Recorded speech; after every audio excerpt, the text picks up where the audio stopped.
Hi, everyone. Hey, everybody. We are live once again.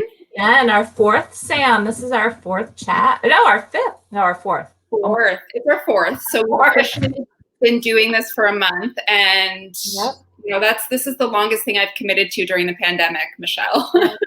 Yep. I don't know if it's saying much, but it's saying something. So it's great though. Today's a little bit of a sweaty day. I see you have a nice little heat pump going behind you, so you're a little less than I am. I do, and I almost wore a sweater, and I thought people will judge me, but I did not. So yes. This is our fourth, and we took a year off for the Local Love Awards in 2018, and we came back in 2019. So this time last year, our Truro Famous Award winner was none other than Dave Ritcey, and since then he has become our local MLA. Mm-hmm. So we're happy to have Dave here, and I'm just gonna, by the power of technology, which is way simpler than you would think, I'm gonna bring Dave in. And there he is. Hey, Dave. Hi, Dave. Hello. How you doing? Good, thank you. Good, thank you. Thanks very much for having me on. Hey, thanks for coming. Going to your living room or your office, wherever you are. Yeah, this is it. This is my office, 141 Victoria Street. So we moved in finally, and it's exciting. Oh, nice. Yeah. That's great. Oh, hey, congratulations.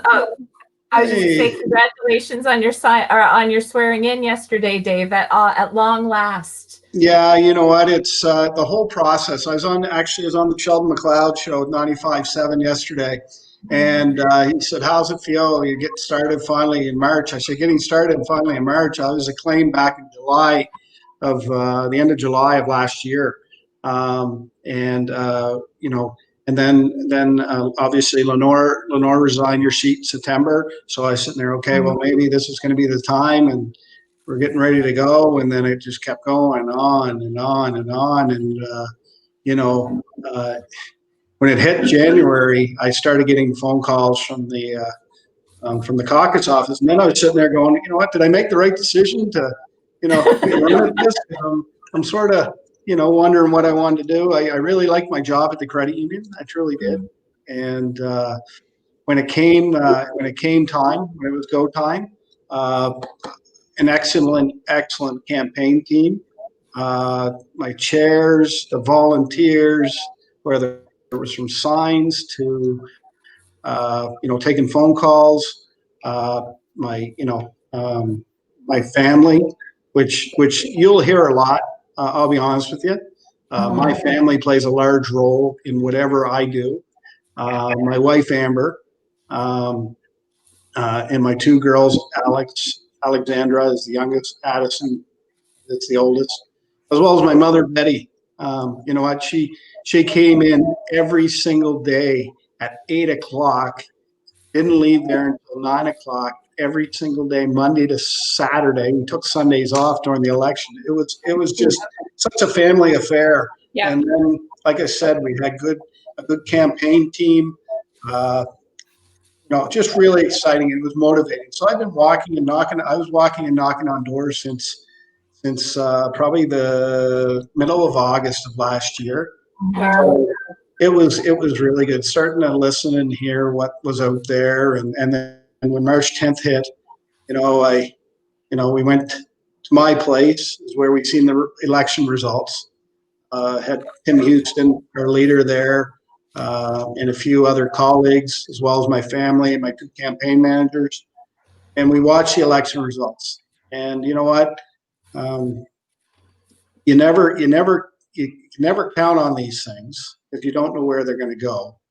But I believe the work that I put in prior to, and what I will continue to do as the local MLA, will bring confidence in my ability to be that person.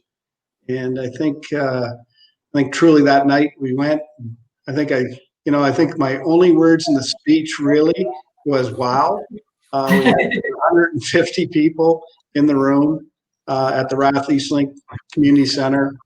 My speech is, and I ended my speech in this, and I ended my swearing in with this as well. Is an old hockey analogy. So Sandy can take this one back to Joey. I will. It's we're just getting started, and I really mean that. And the gentleman that said it was Gardner McDougall. He's the head coach of the UNB men's hockey team, and he's won 7 national championships in his 9 years as a head coach. And when he lost the year before, he went out after a recruiting class. I heard him make this speech last year, and it was he went back to his athletic director. Another Truro, Nova Scotia guy is John Richards. Yes. And he said to John, he put a piece of paper in front of him, but JGS. And John said, "What's that? I'll let you know." At the end of the year, they won the national championship, and he said, "I'm just getting started." Nice. And so I really tagged on to that, and I see that in our party as well.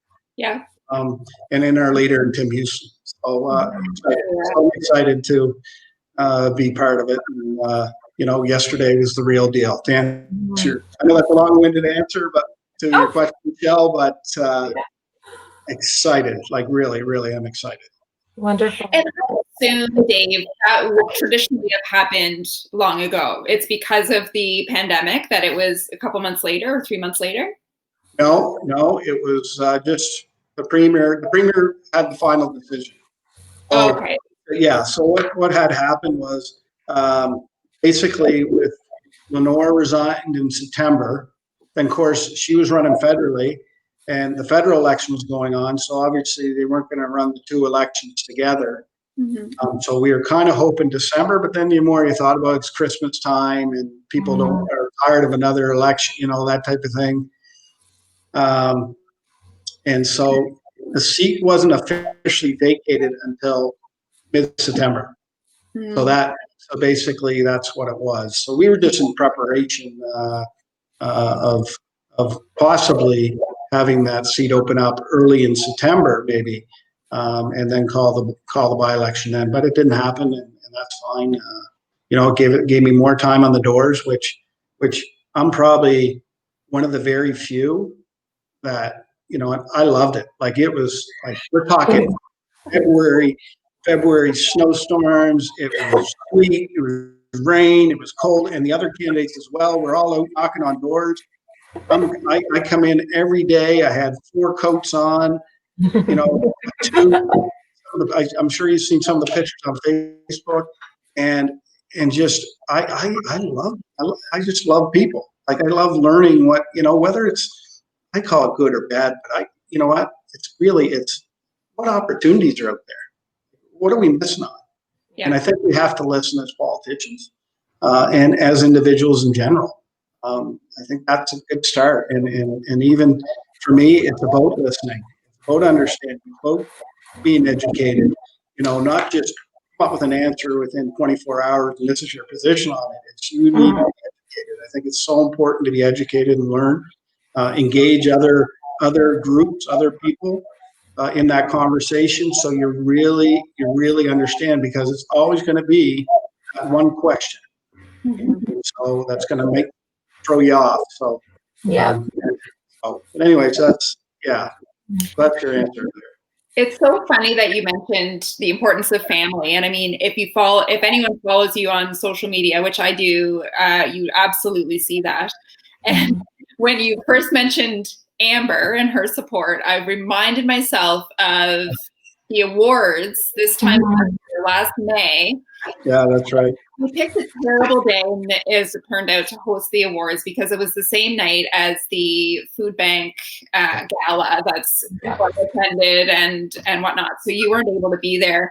But my gosh, she shows up. And was it Femi that was with her? Yeah, so my work colleague, she calls herself my work wife. But yeah, no, she was Femi Horvath. Her and Amber attended, and you're right. You know what? And then they had pictures of my head. Yeah. Yeah, like it was funny. Seriously, I was getting these texts from them, both of them, while I was at the food bank gala, and I'm there. Oh yeah.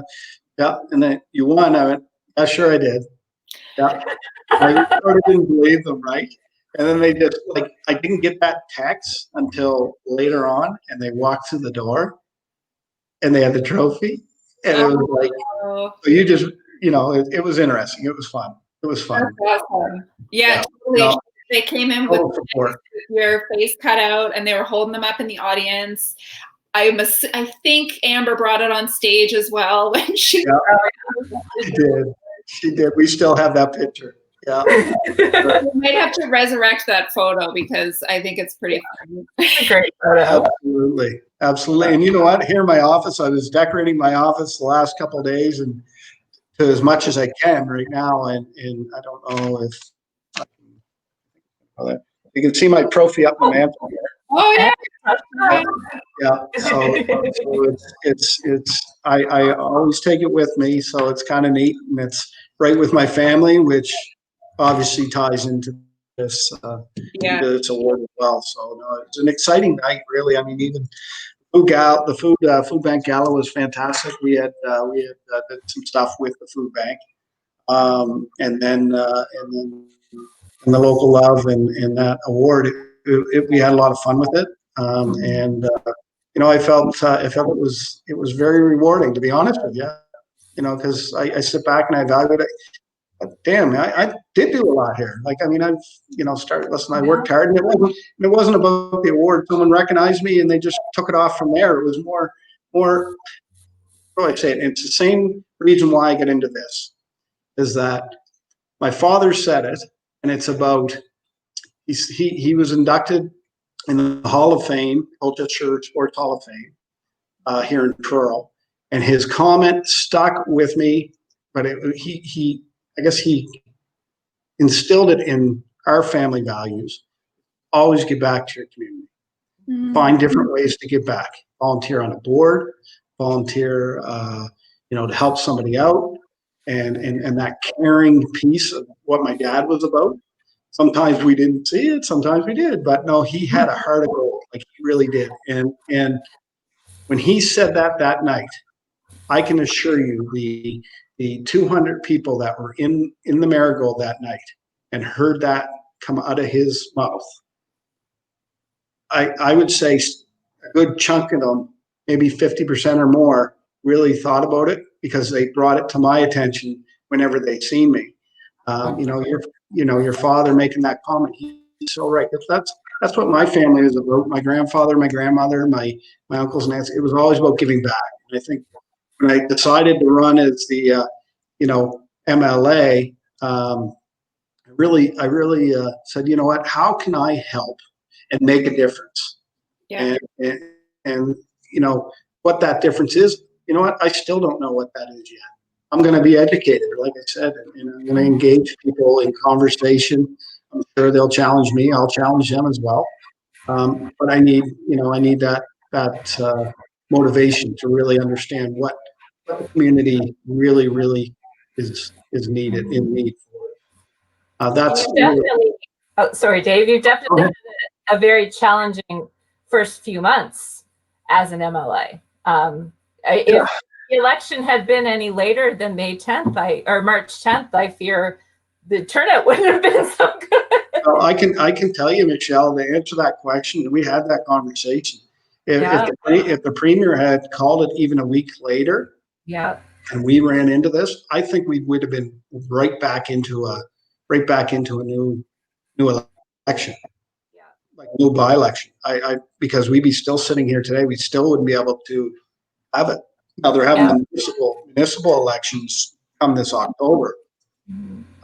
That's even, Minister Porter has stated that it's still a go, but it'll be interesting. It'll be challenging. It'll be a different time, and I think truly that might even be the evaluation piece to what a provincial election may look like in 6 months to a year.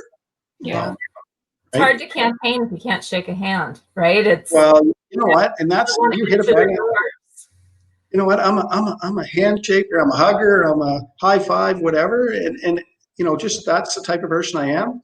And just imagine, I say this: the candidates like Kathleen, Alan, Ivan, myself, the amount of handshake shakes we've made, pictures we've taken, the hugs we've given, like just really in that time. And then 2 days later, everything just blew up. Right? Yeah. So it's interesting. Yeah, it really is. Yeah. We're learning new ways to do lots of things in this time frame. Absolutely. Absolutely. We had a question, Victor Miniotis, and I hope I pronounced that correctly, Victor. What is an issue that people mentioned to you within our area that surprised you when you were campaigning? Assuming or even you know what? I can honestly say the main issue at the door at the time was healthcare. Really, I don't have a doctor, or I can't get in to see my doctor, and our communities and our partners have worked diligently to address that with the recruitment process, and they'll continue to do that. But to be honest with you, anything that really jumped out at me, Victor, to answer your question, there wasn't really, I felt that I had a good grasp on the issues, but I knew healthcare was going to be one of them. I think talk about the different levels of government. Not that it surprised me, but I think it's important to talk about is around collaboration and communication. And I think it's just like anything in my work life. My work life, I've always talked about collaboration and communication, because one really, even in government, one really can't do without the other. Yeah. Each other is going to research out each other to support one another. So it's important moving forward that we do that. And we have municipal officials that are really, really good, and we have provincial, I'm going to say my party, are really, really good. And then, it's just, we're going to work together. And in order for us to be successful at that level, or even our community members to be successful, is we have to collaborate. We have to work together. For sure. I feel like, and I'm admittedly biased, but I feel like our community, Truro and surrounding areas, we do a pretty good job of collaborating. And I think I'm thinking more specifically about the business community, because that's something that I've been a part of for so long. And Victor said great answer, by the way, Dave. I don't know if you saw that or not. Okay, thanks. Thanks, Victor. And I really do think we do such a good job of collaborating. And I think some of the stuff that's happened in the past 3 months, particularly around the mass shooting, which was devastating to all of us, really brought us even closer together. So I feel like moving forward, like you said, collaboration is going to be the thing that gets us through it. Oh, absolutely. You know what? We have to find the way to, grieve, but support one another. Like, we talked about it earlier before we came online. It was around, it was in really Colchester, the Colchester North, I guess, and Cairns area, but so many families and friends affected in that whole mass shooting, and then just everything that's now coming into, and I'm just learning what's coming into that scope. But you need to sit back and try to figure. You're never going to figure out what happened there, I don't think. But really, those families need time to, they need our support. We need to come together. And Sam, you're so right. We do such a great job here in our community. We have benefit of having some wonderful things like that. The park up by the library, wow, right? I mean, it's just livens up the community when we have events like that, and that's what we're missing. And times like the Colchester shooting, young Dylan being us and everybody, and you heard the chief. If it wasn't for the community support that he had, the chief of police, we'd be scrambling. But he was getting phone calls all the time asking, how can I support? How can I help? Can I get you some food? Can I do so? You see that on Facebook. The different essential workers during the COVID. Dr. Ellis and his his team out at the hospital, we work together to, share, the essential workers fed, because they're working hard, and the doctors are working hard, and they're still working hard. It's just, you know what, I really believe in that, Sam, your message there. I think that's a real good one. And I mean, when I think of collaboration too, it's funny because I'm not, shocking to everyone, I'm not in the sports world. Which I know comes as a surprise. But I've sort of been peripherally watching the sports world, and I've had the opportunity to work on a couple projects at the Rec and at the Marigold, seeing the, like you had mentioned, the Sport Hall of Fame. And I just feel like the sports community, especially in our area, is so supportive of one another. You need volunteers, you just call this, one person, and all of a sudden you've got, 30 people rally to help out. I feel like the sports community, especially in Colchester, is like just crazy supportive. Yeah. Yeah, it's an interesting, there's some good, again, there's good and bad sports crews, but you're absolutely right. Like the Women's World, which I believe you're involved in, Sam. Yes. That announcement of it canceling the level, right, of your mindset or whatever. It just went, oh, not another cancellation. Then the announcement of it starting up in 21 just brought the community together again, and excitement. Like I know we did I was part of the World Junior A Challenge, and I chaired that event, and the people, again, you talk about collaboration, like working with Matt Moore and the crew there, and Tanya Colburn, and like we had so much fun.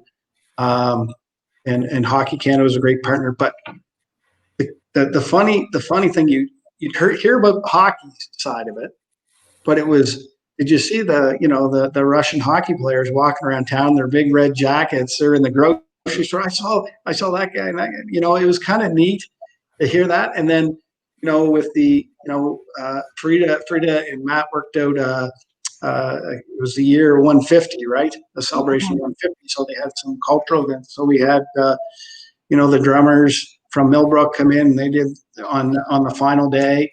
And it was amazing. Like, we just had an engaged community during that time. And you know what? You really will see that when the women's worlds come. Whether, I see the odd comment about oh, Canada is not here. Well, you know what? I said, that's great. You know what? It is what it is. Unfortunately, we'll get a game in, probably here, practice, whatever it may be.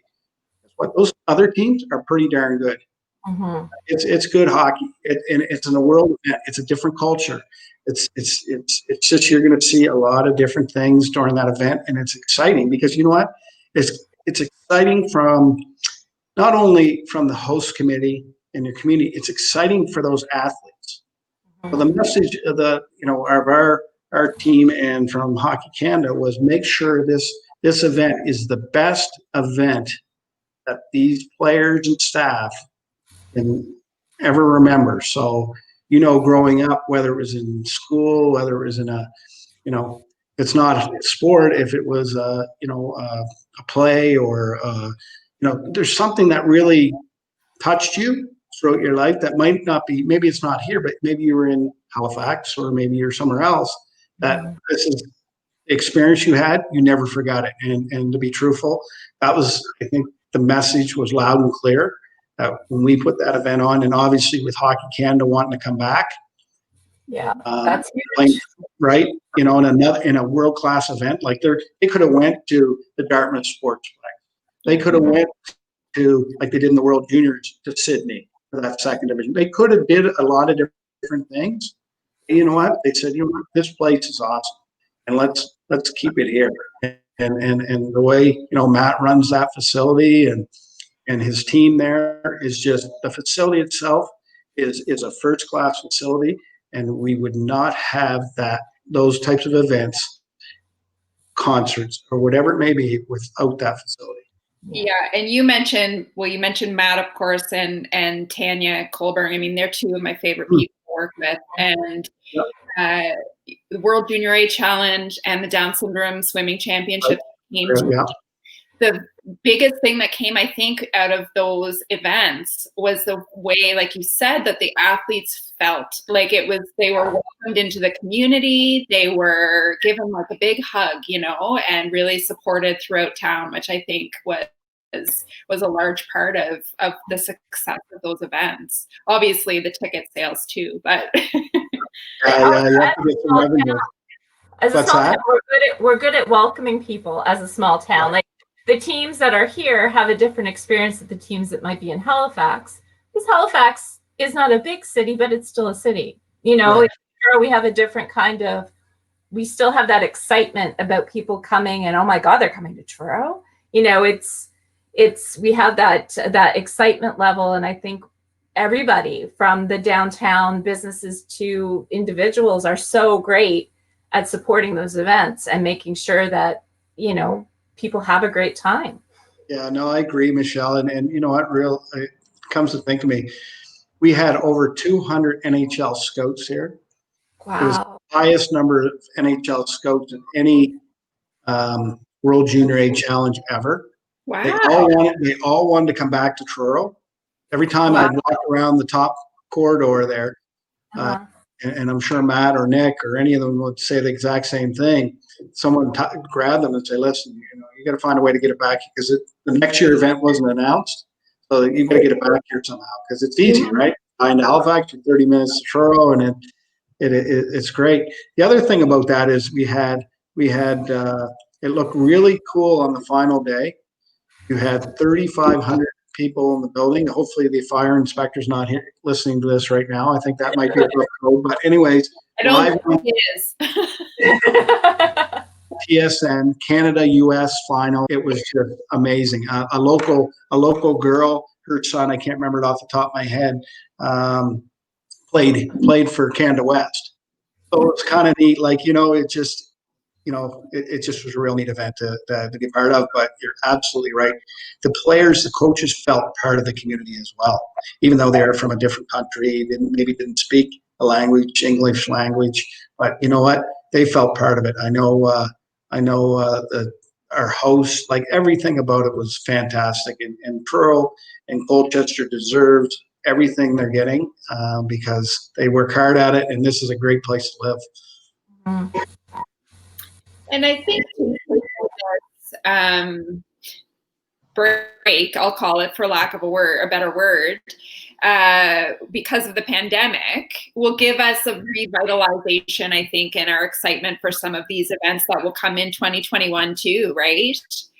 To be able to gather again, but also to be able to celebrate some world-class events right here in our town.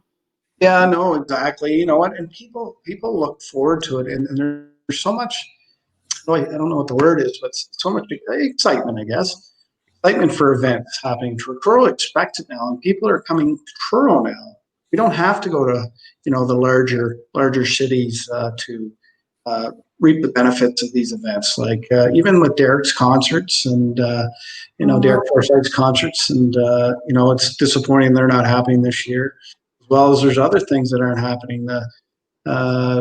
Indigenous games aren't going to happen this year, and Millbrook was going to play a part in that, and unfortunately, it's postponed. But I believe they're 21 as well. So, it's just so much, right? We're having here, like I know the downtown partnership, they do they close off English Street. The business owners, but that is fantastic. And it's just so warm and welcoming to go home, and I can say, kids, let's go downtown because tonight there's buskers. Kids, let's go to Amber, let's go to the concert tonight. So and so playing. It's just really good, and we've progressed, and it's due to forward-thinking minded people, whether they're municipal officials or local community members like yourselves that are doing things like local Truro Love. It's just those types of things we need, and we need to engage our communities, make it welcoming for others to come into our community. Well, man, like the three of us being from Truro, this was not always the case. Like, it's only really been within the last, like, what, 7 years or so, where this became the thing, where we were able to stay home and still be entertained. And like we said, walk down the street and see buskers. Like, imagine, right? You had to go to Halifax for that at one time, or Yeah. Yeah, for sure. So you kind of had a fear. Sorry, Sam. You kind of, I know when all this was starting and everything was starting to get canceled and closed, and you have a fear that you're losing that momentum. But I don't think we're going to. I think it's just kind of, we're still moving forward. That's what I tweeted the other day, because I get mad when the news says that the economy shut down. It didn't. It slowed considerably. But pretty much every small business owner I know was still working. I was still working. Sam was still working. You know, people still made money. People still spent money. So the economy did not go into a coma. It just, got a little slow. But that momentum, I think, is still going to be there. And hopefully, now we have the fear of hopefully everybody survives it. That our favorite businesses will still be there come 2021. But I think, again, that support, that local support really poured in.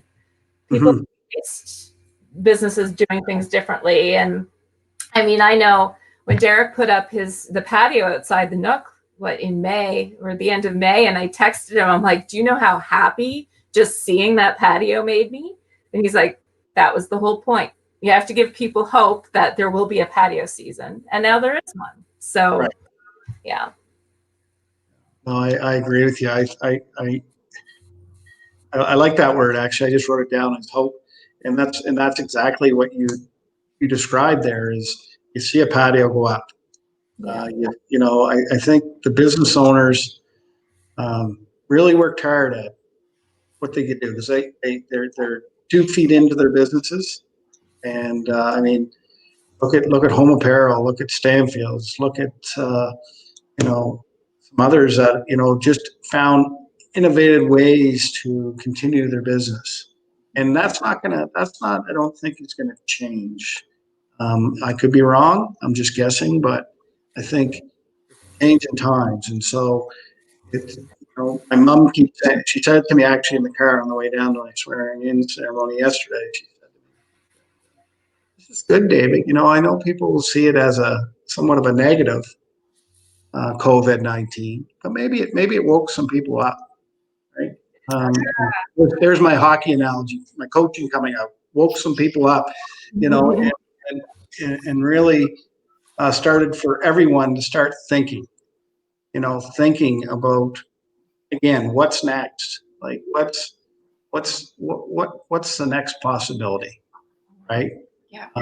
And if this pushes our business community to be better and more innovative, I think we have resources here locally. I think I know we do, that can support them. Yeah. Right? And let's utilize those local resources. And I really mean it. I mean, our tagline at Credit Union was "Local Matters." I always believe in local products, businesses. Jamali's knows I'm pretty much there every day. And then, and I hit the other local coffee shops. I try to take my business a little bit everywhere. I know Amber and I go out, try to go out once a week with our kids, and whether it's Nook and Cranny or Fletcher's. I mean, the biggest drawback from COVID was, I know we'll laugh about it, but it's, Amber and I were still working just like you two were. We had 2 kids at home, and I'm not sure if I could ever be a teacher. I failed grade 4 math, I think. But anyways, it's we really found different ways to challenge ourselves, and this was one of those ways, and it'll speak to your your character, I think. into these last 3 months. And for me and for Amber and our kids, we've, you know what, there was ups and downs just like anything, but we learned from it, and we really did. And the worst thing for your health, and is being stuck, in a place, whether it's in your house or whatever. I was fortunate, Amber was fortunate, we could hop in our cars and go for a ride or go to a drive-through or whatever. But kids, man, I can't even imagine other families, but those kids, like they're the real heroes here. Like really, like they were like shut out from their friends. They're shut out from everything during this part. And with my kids, seeing dad and mom every day is not exciting, and trying, you know, um, and we just, all they seen in dad and mom, other than us helping them with some schoolwork here and there, was we're on conference calls galore, right? And the balance, but it was really, the kids were, I had a real heart, my heart was just beating for my kids, but also other kids, that knowing they can't go outside and play with their friends. They can't go to school. I mean, that sense of, it just was really, really bothersome to me. And that really bothered me for about a month and a bit. Like, how can we celebrate something we talk about the graduates, and right now what the Lorraine family's doing, is amazing. I think Jim had mentioned that it's going to be the largest graduation in Canada. And then the different ways of, I don't know, like graduation, but then you take it back. Okay, what about the kids that are 4, 5, 6, 7, right up till 15, 16, whatever? Like, what did they go through? Yeah. Well, there's kids that are going to junior high and high school for the first year without officially or officially, I guess, saying goodbye to their elementary school or to their junior high school. Yeah. And it was already a surprise that they'd be going earlier than expected or a year sooner. But now they also lost the last few months of their school year too. So it'd be hard. It'd be hard for those kids. Yeah, because you're right. I mean, you think about that grade 4, that graduate grade 4 this year. That's grade 5 now. That's going to end up at the junior high. And then that grade 9 sitting there, or going into grade 9, or even the grade 9 knew they were going to CC, but the grade 8 going into grade 9, they're sitting there going, okay, parents are getting the feedback of what they need. The decision was made. Actually, the decision was made during our by-election, and I put my parent hat on, really, and I attended. We had I don't know if you call it a debate or just 13 questions from the NSTU, and really I spoke as a parent, because that's all I knew, right? And the frustrating piece I have, and it goes back to what I said at the start, it's about collaboration, communication, engaging your stakeholders, like our parents. I know each school has a parent committee and that, but I think it's, a survey or something coming out just to talk about it, whether that was part of a plan long ago and I maybe didn't understand it. Well, you know what? I still think it's important that we have that communication to our parents in this situation. But you're absolutely right. The kids now are going to go to school, different schools, right? All of a sudden, that grade 8, like grade 9, yourselves, you go grade 9, go to grade 10, and the CEC. I know my first few months was so overwhelming. Yeah. Like, it just took me away. So I can only imagine a grade 8 now, 14-year-old going into a high school, which you may have 17, 18-year-olds, right? And so a different atmosphere. But what I like, you have a good leadership down there. So I'm confident enough in Bill Callback and his team. Like I really am. I like what they do. I like what he does, and I think truly that they'll come around. But my worrisome is that younger group moving to junior high. Yeah, same. You know, that's where my mindset is. Not to say that not a worry that the grade nines are now in high school. I just think, and about leadership, just that age category and maturity level. Well, Michelle and I have a mutual friend, Heather Clark, and she said, her son is one of the students who will be going to junior high next year. And one of the things she said early on was, he'll never be the oldest school or the oldest kid in the school. Like, he won't have that experience before into junior high. He wasn't ever like at the Christmas concert. He was never like the oldest kid who was participating in the concert, just as an example. And I thought, man, you're losing something because of that. You really are. It gives you a bit more maybe confidence than you might have otherwise, right? Mm-hmm.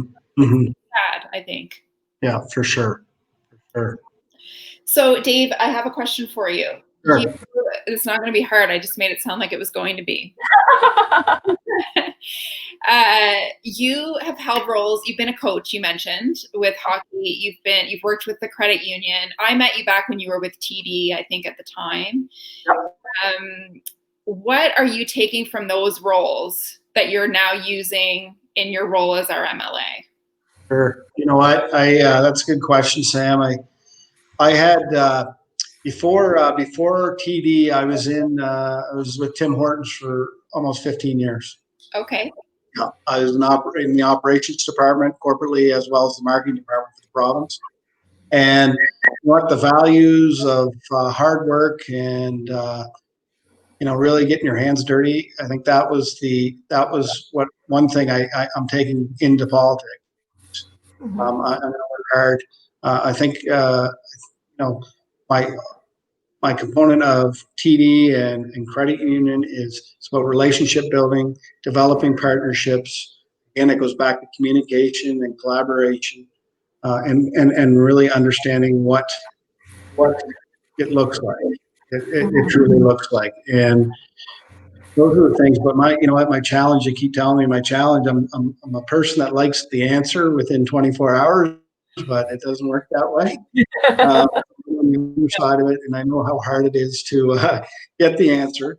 But I've had good mentorship in Dr. Jamie Muir has been a real good collaborator of mine. When my grandfather was the MLA here from 68 to 75, after his tenure, and then when Jamie decided to run, and Ron Giffen and some of them in the Progressive Conservative Party, they reached out to my grandfather. But you know what? I think I take a little bit of everything from each job that I've had. But I truly believe when I coached, I learned. You know what? I learned a different language. Not to say I'm completely bilingual. If you go on my Facebook page, you'll see my bilingual message to the Coal-Acadian graduates. So, but different culture, different atmosphere, different personalities. But what I take away from it, I've always, whatever I take away from a job, whether I leave it and to go to another job, is that you just hit it. As long as I'm continuing to learn, and that's the biggest motivator for me. People motivate me. I can motivate myself, but people motivate me because I like to hear the passion from people, and that's what I. But you know what? I need to learn something each and every step. They say the political. I wouldn't call them political figures. Politicians in general. It's not about the limelight, that's for sure. But it truly you have a sense of worth when you can help somebody, and that's you're not going to help everybody. I had a gentleman in here the first last week, and he said people are resources, and it never really clicked in until later on. and he's right. Utilize people, speak to people, you know, um, understand their positions and the reason why they do or don't do things, and if you can help, because again, you're not going to be able to help everybody. Yeah. But like I say, I taken something from every position, say, and to answer that question. And my challenge is, like I say, I'm learning patience, but that will be my biggest challenge in government, probably. I think too, you're great, David, at letting people be heard, if that makes sense. I know my background is in nonprofit, and then I started my own business. So I did donor relations. Now I do customer relations, and relation with your constituent relations is really no different. A lot of the times, now I get people who are like, "Oh, I can't believe you answered my question. Thank you." Like, what else was I supposed to do? And you're kind of in that same position. As long as you acknowledge people, even if you can't help them, the acknowledgement goes a long way. Of, okay, well, that's Dave. He's on my side, even if he can't do something. Mm-hmm. You'll know that if I need to go to him, I can. So I think that that's a hallmark of a good representative of a community, for sure. Yeah, and you know what? I changed up my lingo. And my lingo is instead of constituents, I do my best when I talk, whether it's to the media. I confuse some media sometimes because I don't like using the word constituent. I find that it's very formal, individual, whatever. We're a community, and I represent a community or communities, and you know what? You're a community member, and that's you're part of this community. So I want to make sure that when I, as much as I can remember, to say that, whether it's here on this live feed or any kind of media interviews or even talking in public, I think it's important that I address the greater community and and understand it. Awesome. Well, we're going to wrap it up here, Dave. Thank you so much. Yes. Michelle, do you have one final burning question that you want to ask? No, Dave, this question kind of changes from session to session, depending upon when I asked Corey, I said, when you come home, what do you most look forward to? But I think since, when we're chatting with people who live here, if somebody by chance happened to be able to come to Nova Scotia to visit, where is the place? We have an award that we call your favorite place to show off Truro. What is your favorite place to show off Truro? Of course, we know Victoria Park is the number one answer, but for sure. Somebody like if you have your party leader come, and I know he's a rural Nova Scotian as well, but where do you take them? What do you show off to say this is what Truro is? That's a good question. I mean, it's some of the larger venues like your Rathie's Link Community Center and stuff like that. But you know what, Civic Square. You know what, we've had a couple pictures together during my campaign. When he's done door knocking with me,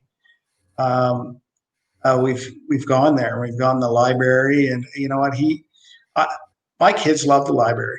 My kids love this, the whether it's skating area or that area in general. Whenever there's an activity going on, so really it's that area, and it's the downtown area. I really can honestly say there's other than you're right. Victoria Park is, everybody will want to hear that, but you know what? Let's welcome people into the downtown. Let's get them into the town.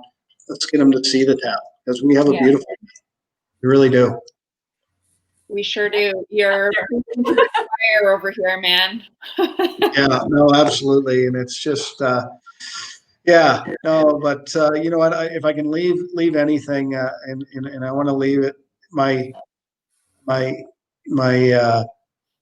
my spiel yesterday, and it, when I say this, my group, what I liked about joining this party in Tim Houston is the energy and the passion that my colleagues have, and I'm sure every party has that same address, but we're young.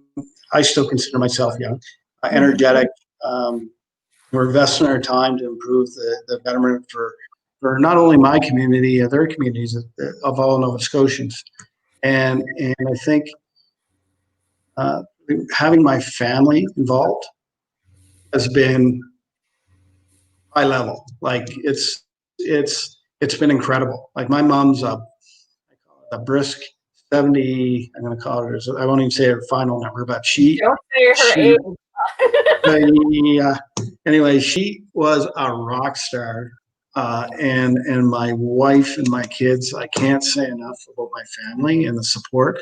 If anybody is interested in running in politics, whether it's municipal or provincial or federal, and I'm sure Lenore would counter this because you see lots of pictures of her dad and mom, and it's about your family, and it's tough. It's tough because there's going to be things that are going to be said sometimes that really my kids won't understand it at this point, but there'll be a time that they're going to be said about your dad or your mom or your whatever, and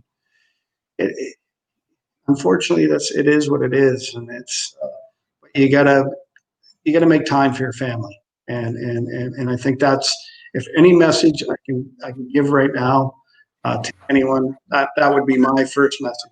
We have to give time to our families, especially now. COVID's not over. It's gonna probably revert itself here or re-enter the community again, but family is what makes you, and truly that's what made me. It has nothing to do with Dave Ritcey. And I said this last word, I promise.